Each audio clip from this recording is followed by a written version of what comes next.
Welcome on into the Wolverine.com podcast. Clayton Sayfie here with Chris Balas and Anthony Broome. The whole gang here. We are brought to you by Manscaped, our great sponsor. We are also brought to you by ourselves, the Wolverine Football Preview Magazine 2022 edition, shipping out in July. You can get $9 off right now, a great deal if you pre-order before June 27th. So do that right now. You're going to get it anyway, so pre-order it early. Get that $9 off. Outstanding deal. We put a lot of work into it. 160 pages, analysis, exclusive interviews, breakdowns on every opponent, columns, all of that. So go and get it right now. We are mid-June here, and a little bit of news. We'll start with the baseball front, which we don't usually do, but Michigan's stud coach, Erik Bakich, he's taken them to 5 NCAA tournaments, College World Series final in 2019. After 10 years, has moved on to Clemson, gets an offer there. Obviously, very, very disappointing for the Michigan Athletic Department to lose a coach like this, but understandable to an extent there with Clemson being much more of a power, the resources, more revenue. But, Chris, your reaction, and then we'll go to you, Anthony. I'm not going to speak for him, but in speaking to people close to him, I think that they're disappointed that Michigan didn't at least try a little harder to keep him. He's got a place up north. He was building a new house here in Ann Arbor.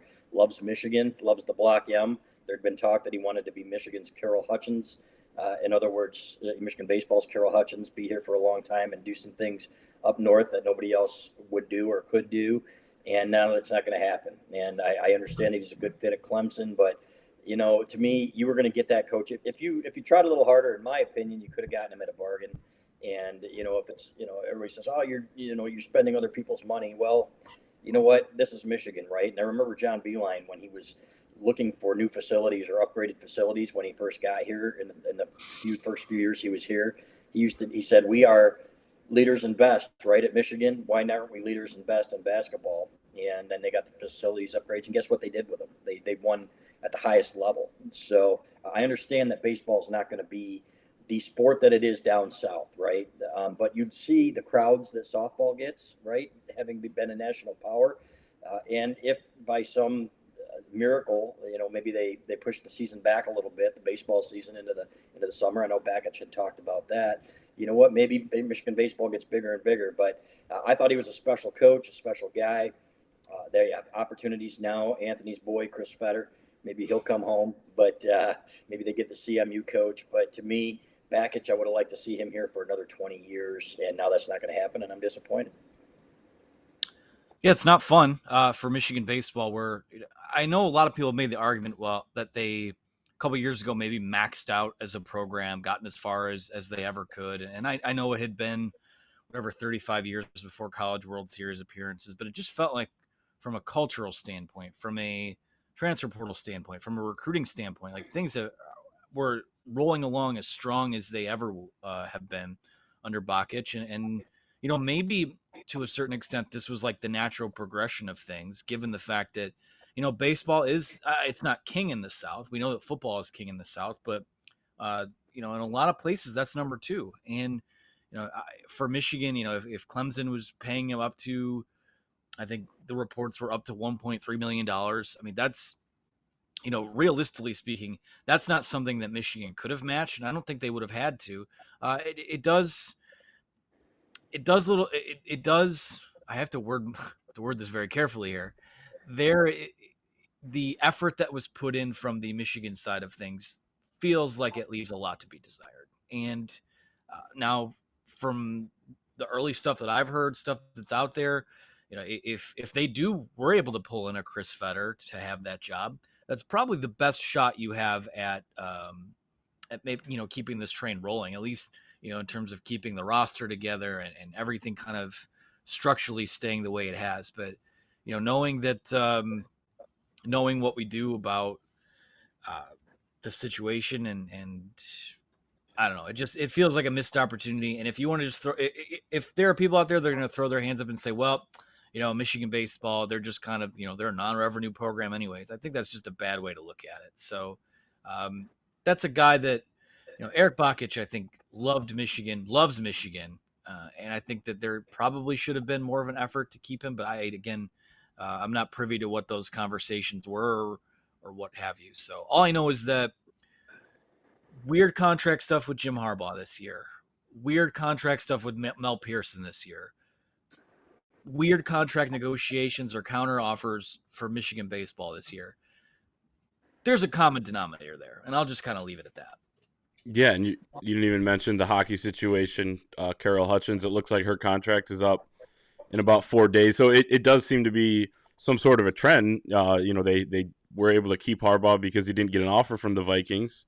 They did lose John Beeline at one point. So, mostly you've kept it intact, but obviously some of that is due to, luck of the draw with the whole Vikings situation. But definitely interesting. I have to ask you guys this as Tigers fans, and I know a lot of the Michigan fans are. Are you conflicted about Chris Fetter? I would take him in Ann Arbor in a heartbeat, but he's the only thing holding.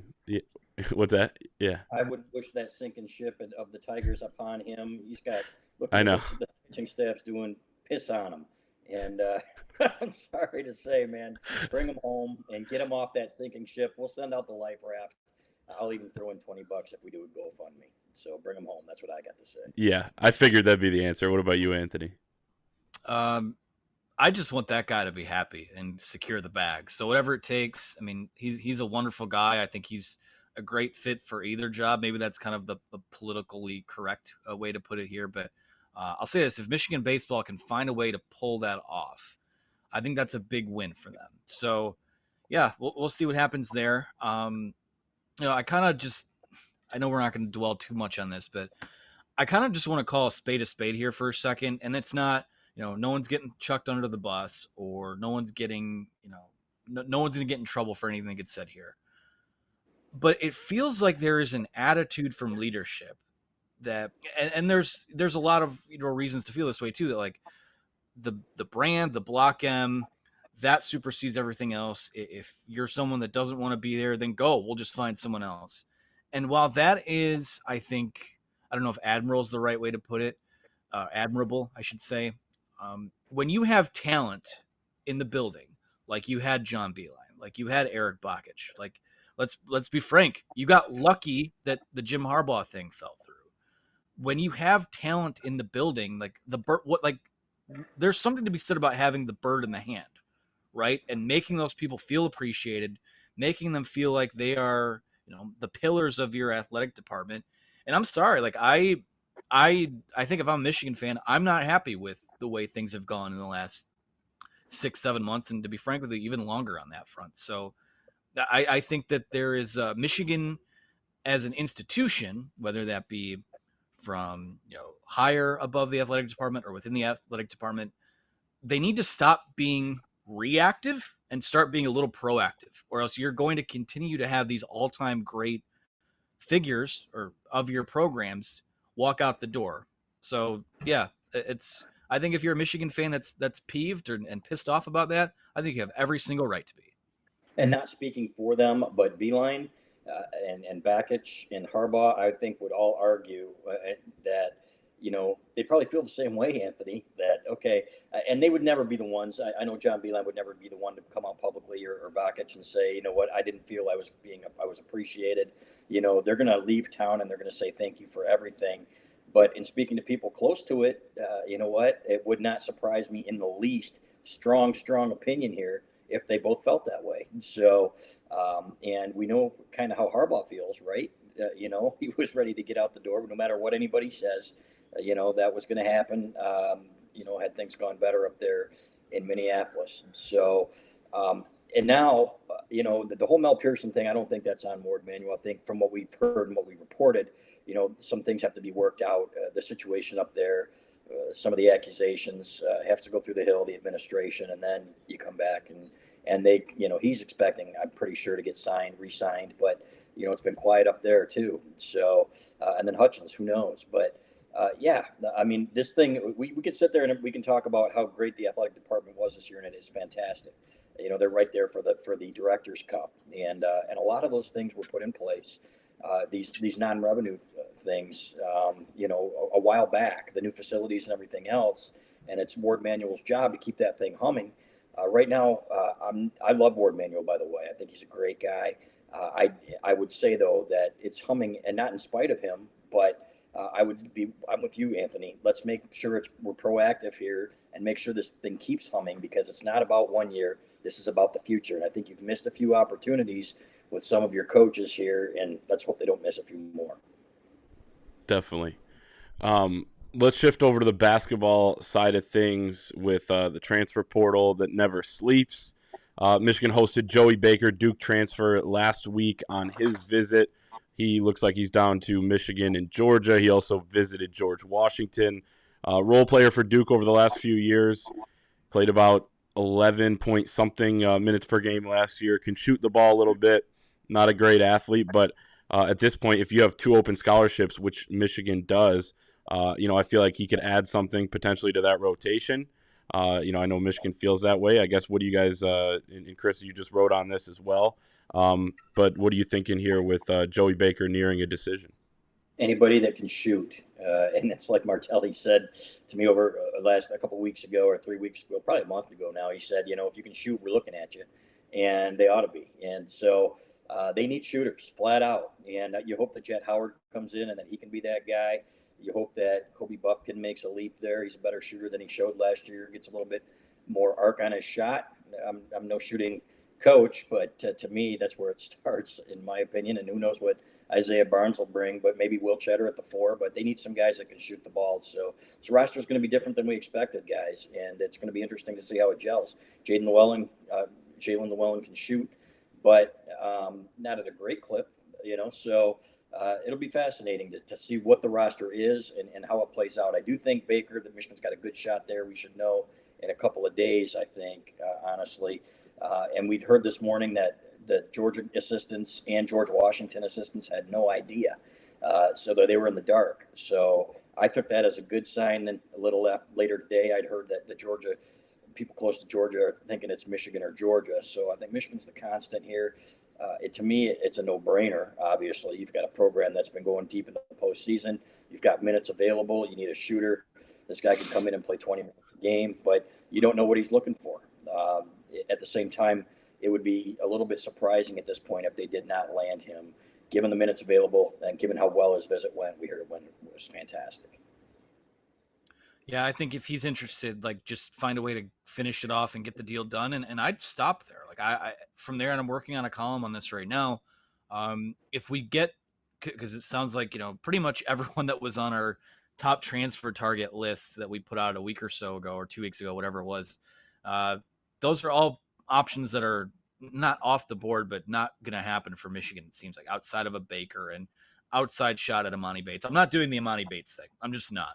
I think I'd rather, and maybe part of this has been targeted, but I feel like in the last week to 2 weeks, we've been hearing a lot of stuff about Kobe Buffkin and Isaiah Barnes, which to me is like, just reading the tea leaves, I think that's kind of the, hey, we'd rather roll the dice on these guys instead of adding. And I think that's the right move, honestly. At this point, I think that you should bet on your culture, bet on your player development, bet on the guys that you brought into, you didn't recruit guys to get replaced in the transfer portal a year after they wound up in school. So, I mean, if it means that you're sacrificing what your quote unquote ceiling is, fine. But you know what? The ceiling was high in preseason magazines last year. The ceiling was low in preseason magazines 2 years ago when they wound up going to the Elite Eight. So roll the dice on your guys. I think you can probably bring Joey Baker in here, and he can, I don't expect him to slot into the starting lineup, but he could be think late stages of Duncan Robinson's career, where he comes in off the bench and gives you a guy that's a shooter and, gives you good 15 to 20 minutes a game. So I'd be cool with that. I know it's scary because people want to know, the known commodities make people feel more at ease, right? But given where things are headed, given the guys that they've kind of missed on, I really thought that Jacob Grandison would have been a perfect fit for them, given what was left out there. But he's not here. He's going to Duke, and like I said, at this point, I'm going to bet on, push my chips in the middle of the table with, Kobe Buffkin, Isaiah Barnes, and Will Cheddar kind of being a three-headed sort of, I don't say monster, but group of guys that steps forward and gives you some good rotational minutes this year. Yeah. No, I think it's interesting with Baker when you look at his options. If he does pick Georgia, I almost understand it to an extent. in terms of maybe he can start there. I don't know the full situation, but I know Georgia has been a dumpster fire. Tom Crean was fired. This is a guy who has not played over 12.2 minutes per game in any season. He shot it well last year, but he only attempted 2.2 threes per game. So that's a low volume. So he hasn't really contributed so far a ton in his career. He's been at a winning team in the past in Duke. So I will say, I think if he went to Georgia, it wouldn't like completely catch me off guard in terms of what he's thinking.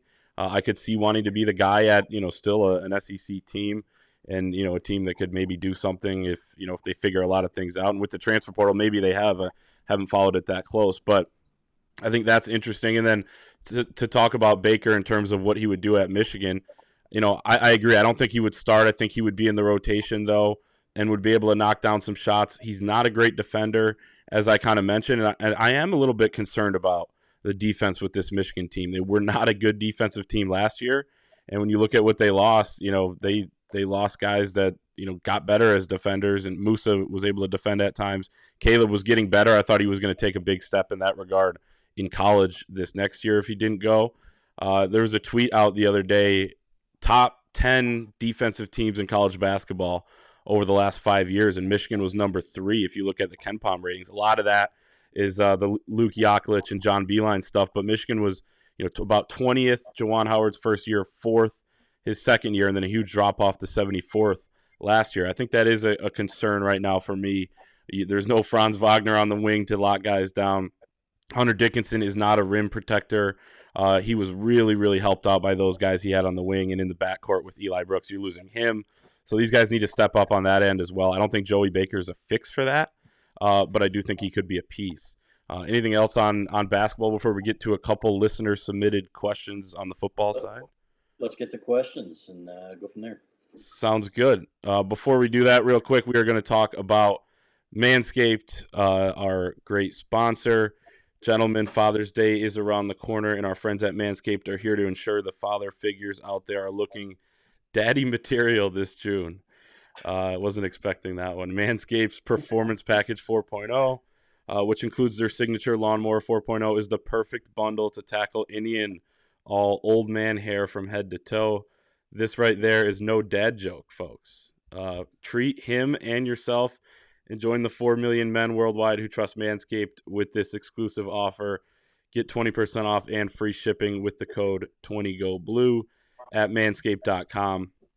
Trust me, this dad bod will thank you. Chris, your kid doesn't have to get you Manscaped because you're getting the free packages sent to you, but it's a great product, obviously.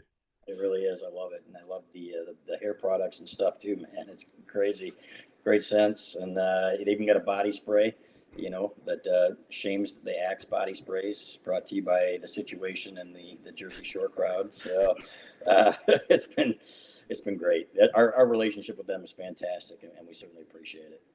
Definitely. So 20GoBlue, the promo code there. Go check them out. They're in every store, but as we mention every time, why not get the free shipping and the 20% off by ordering online? It'll show up in a couple days. So definitely worth doing that and supporting us as well. Two things really quick. There are two things in this world that make me super uncomfortable when I hear it out loud. One is the word moist. I don't like that. And the other is a grown man using the word daddy. I mean, I was not expecting that. Wait a few years, buddy. It'll come down. Oh, God. It's Okay. true. Yeah. So that's a great point. So, yep, I had to say that. And next time I'm sending you the email, Anthony, that you're going to have to read. So. I'll proof it first next time. There you go. Takes me. Let's get to football. We did ask for some listener submitted questions this week in the dog days of summer here. So sifting through those, let's get to one of these. This is an interesting one. So On3 named Sharon Moore one of the rising stars in college football this week. Someone's asking, Gaddis and McDonald moved on. Who could be next that would get a bigger job? And I think Sharon Moore's at the top of that list for me. I think Jay Harbaugh's on that list potentially. Maybe a group of 5 team looks at him as a head coach. I know that there were rumblings of that a year or two ago anyway. I think Jesse Minter down the road, I really like what he's going to do. But, again, we haven't seen it at Michigan yet, so it's hard to peg him, although Mike McDonald left after 1 year. What do you guys think like that? I think Sharon Moore is probably the obvious choice.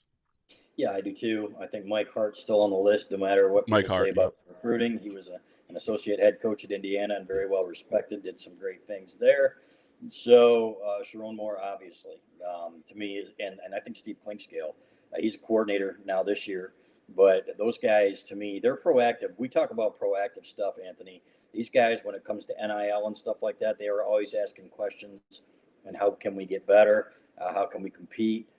Those to me are rising stars in this profession. Jay Harbaugh has excelled, as a special teams coach. Jim Harbaugh said he's kind of followed the John Harbaugh path there in terms of being a special teams guy, being different position coaches. All of a sudden, you get your head coaching opportunity, and bam, you've learned from the best, and you make the most of it. So, lots of good young talent on this team, without question. Good young Mike Elston is a guy who was an associate head coach too. So, you've got a staff full of them. So hopefully they are proactive in keeping these guys happy too.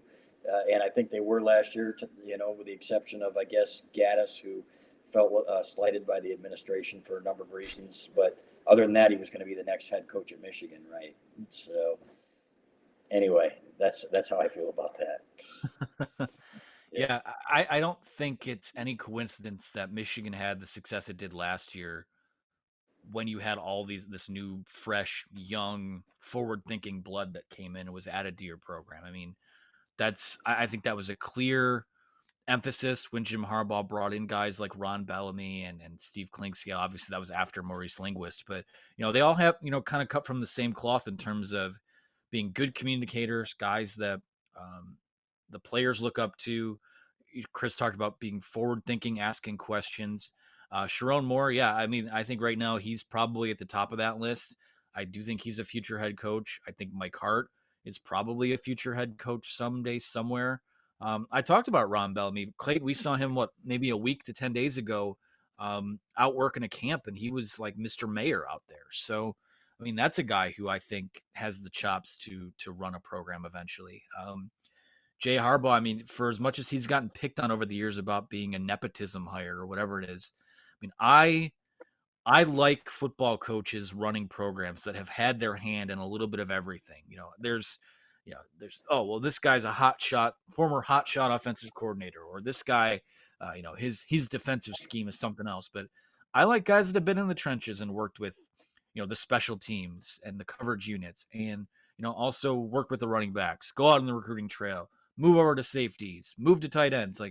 So you look at the staff, and I don't think there's a single guy on the staff right now that doesn't have, that doesn't have the ability to move more rungs up the ladder in their profession. Even Grant Newsome, I mean, that's a guy who, there's a presence about him where you get the sense that he's going to be a guy that sticks around in this game for a long time. So, yeah, I mean, that chemical mixture is probably the best thing they have going for them right now. I mean, it just even goes beyond Harbaugh. I mean, it's the way he's been able to bring those guys together. I mean, he knows, every great coach knows that you're only going to be as successful as your coaching staff is. And I think Michigan, for what my money is worth, which isn't a lot right now because inflation is crazy.